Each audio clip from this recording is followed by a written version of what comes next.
स्वतःच्या स्वार्थी गटबाजीचा राजकारणासाठी आदिनाथ साखर कारखाना उद्ध्वस्त करणाऱ्यांना लक्षात ठेवा. प्राध्यापक शिवाजीराव सावंत.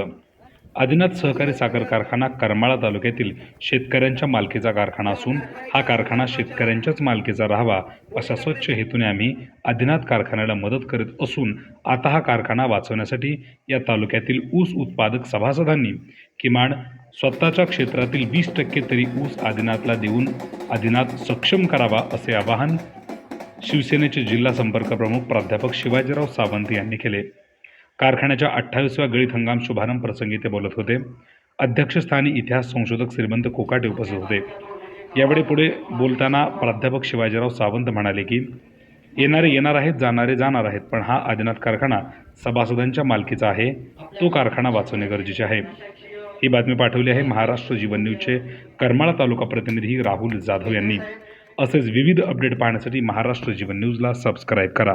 सन्माननीय प्रशासन सदस्य, सन्माननीय महेशजी छोटे, सन्माननीय प्रशासकीय सदस्य संजय भाऊ फुटाळ,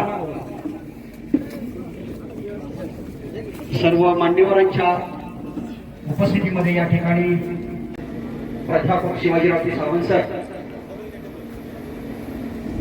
यांच्या शुभहस्ते या ठिकाणी संपन्न झालेला आहे. तसेच सन्माननीय इतिहास संशोधक सन्माननीय श्रीमंतजी कोकाटे सर, सन्माननीय प्रशासक मंडळ अध्यक्ष आदरणीय बेद्रे साहेब, सन्माननीय महेश दादा चिवटे आणि सन्माननीय गुटाळ भाऊ या सर्व मान्यवरांच्या आणि आपल्या सर्वांच्या उपस्थितीमध्ये या ठिकाणी मोडी टाकण्याचा कार्यक्रम संपन्न झालेला आहे. आदरणीय सरांचा या ठिकाणी मान सन्मान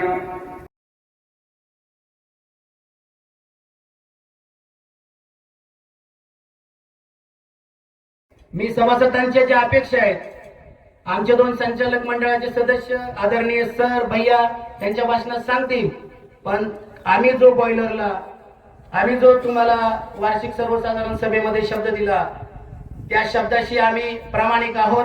त्या शब्दामध्ये काही तडजोड होणार नाही आणि आम्ही काम करत असताना एक ब्रीद घेऊन इथं आलोय की जो शब्द देऊ तो आम्ही पूर्ण करू.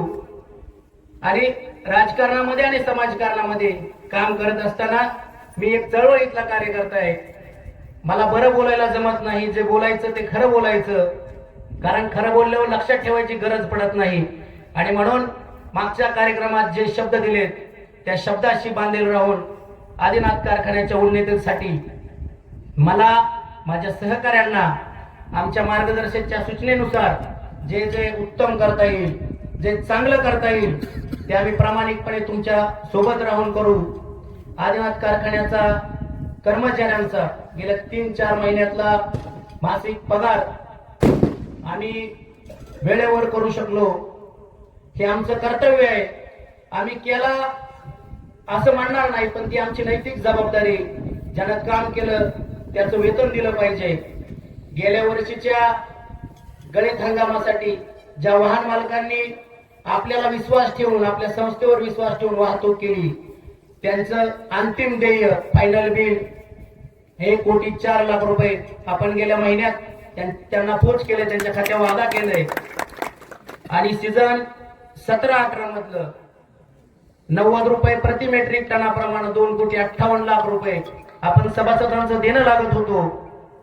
तेही तहसीलदार साहेबांना विनंती करून माननीय साखर आयुक्त साहेबांच्या परवानगीनं, माननीय संचालक मंडळाच्या अध्यक्ष त्यांच्या सदस्याच्या परमिशननं आपण RRC कारवाई करून तहसीलदार साहेबांनी तेही पैसे कालपासून आजपासून वितरण करण्याची व्यवस्था केली. आपण तेही पैसे bank of IDBI bank Karmala शाखेतून वेगवेगळ्या शाखेमध्ये वितरित केले. तेही पैसे आजपासून तुम्हाला मिळण्याची व्यवस्था होईल. हाही शब्द मी यांच्या परवानगीनं आपल्याला देतो. आपण या सीझनमध्ये आपल्या सहकारी साखर कारखान्याला आपला ऊस प्राधान्याने घाला. मी आपल्याला कळकळीची विनंती करणार आहे. मी तुमच्यातलाच एक आहे. ही संस्था वाचवण्याची ही शेवटची संधी. यानंतर आदिनाथला वाचवणारा माणूस कमीत कमी या जिल्ह्यात नसेल, कारण ज्यांनी आदिनाथ चालू होणार नाही, ज्यांनी इथं नेतृत्व केलं त्या लोकांची गेल्या वर्षीची त्याच्या अगोदरची स्टेटमेंट आहे की आदिनाथचा कधीही फिरू शकत नाही, पण ज्यांना आदिनाथ विषयी प्रेम आहे त्या मान्यवरांनी आपल्याला मदत केली आणि गेल्या वर्षी आपण 76,000 मेट्रिक टनाचं गाळप केलं. अडचणीच्या काळात आपण ते काम केलं.